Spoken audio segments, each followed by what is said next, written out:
গেল ১৫ বছর ধরে জেল জুলুম সহ নানা নির্যাতন সহ্য করেও শেখ হাসিনাকে ক্ষমতাচ্যুত করতে পারেনি বিরোধী দলগুলো।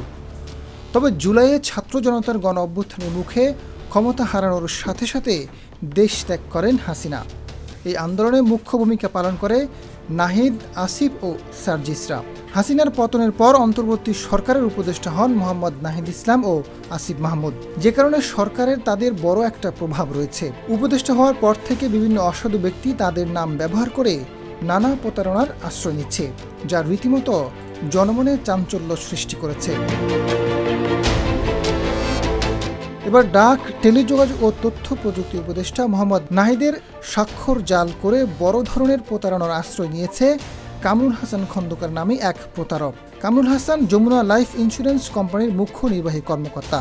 নাহিদের স্বাক্ষর জাল করার পাশাপাশি ভারতের একটি বিশ্ববিদ্যালয়ের ভুয়া শিক্ষা সনদ দেখিয়ে নিজের স্বপদে দ্বিতীয়বারের মতো বহাল থাকতে চেয়েছিলেন এই প্রতারক কর্মকর্তা।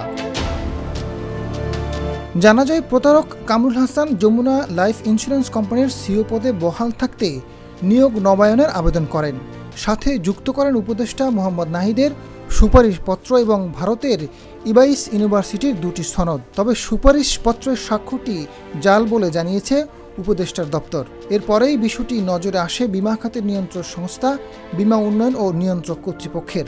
এর সূত্র ধরে জানা যায়, কামরুল হাসানের বিরুদ্ধে বিমার টাকা আত্মসাৎ ও শিক্ষা সনদ জালের বিষয়টি। শিক্ষা সনদ ভুয়া প্রমাণিত হওয়ায় গত ১৯ মার্চ কামরুল হাসানের নিয়োগ নবায়নের আবেদন নামঞ্জুর করে আইডিআরএ।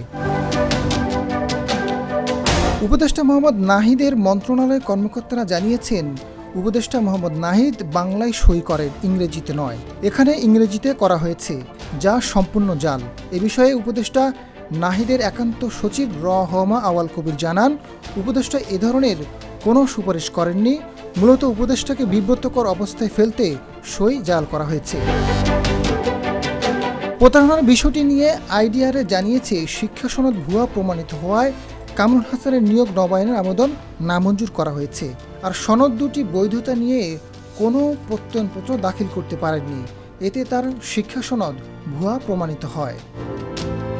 আজাদ ফারুক, জিটিভি নিউজ।